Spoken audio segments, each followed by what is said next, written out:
Other news that we're following on with President Trump after his CPAC remarks earlier today is an interview he gave to Reuters that is getting some press and attention, in which he sort of fine-tuned his nuclear stance, that the U.S.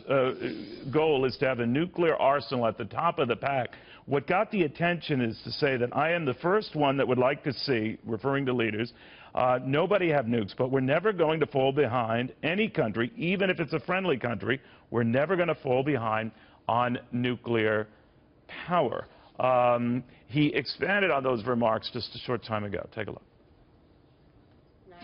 A dream would be that no country would have nukes. But if countries are going to have nukes, we're going to be at the top of the pack. Retired General Jack Keane, what do you make of that? Well, first of all, what's happened to us, I totally agree with what he's saying. Our audience may not know, but sadly to say, our nuclear arsenal is in bad shape. It has been deteriorating for years. And, you know, the nuclear arsenal consists of long-range bombers that deliver nuclear bombs, ICBMs, or intercontinental ballistic missiles that delivers missiles with nuclear warheads, and also submarines that deliver missiles with nuclear warheads on them. All three of those have deteriorated, the worst being the intercontinental ballistic missiles. Meanwhile, Russia and China, Neil, have modernized their arsenal. So what is the issue? Well, the issue is simply this. You want to have deterrence. You want to make certain that no country would ever think of using those weapons because they would be destroyed if they did.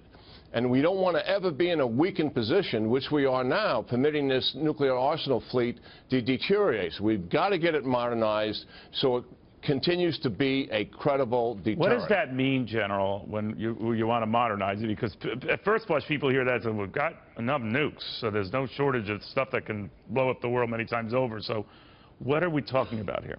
Well, we're talking about systems that are so old that we question their reliability, Neil. That's the issue. And to get into the specifics of that is classified, but in a general sense, that is simply the issue. We know that, and our adversaries know it because they know how old all of our weapons are. And nuclear weapons, the President is exactly right. Wish we didn't have them, but if we're going to have them, then they have to be a top priority. And not only have nuclear weapons, because they are a credible deterrence against nuclear war, here's the other thing that they did for us. From the end of World War II on, when we had nuclear weapons and the Soviet Union had it, and all of our disagreements and clashes that we had, it prevented a ground war. Because we knew if we had a conventional ground war, it could lead to a nuclear exchange. So despite all of those disagreements, and eventually the Soviet Union collapsed, nuclear weapons kept us off each other for close to 50 years. You know, while I've got you, General, just one of your quick thoughts. Speaking of Russia here, Vladimir Putin has apparently ordered up a psychological dossier on President Trump. I'm sure that has happened before on all sides with all leaders. But what do you think he's up to? That's just absolutely routine. It is. Oh, yeah, to get a profile of leaders. And, Neil, we do it on all of our adversaries. I figured. And we also do it on our friends. And the reason is we want the president to go into any meeting with an adversary or with an ally, knowing as much about that person as they possibly can, how that person thinks, maybe a little bit about how they feel psychologically, so that he can be on his best game when they're interacting and negotiating with each other. General, great seeing you again. Have a good weekend, my friend.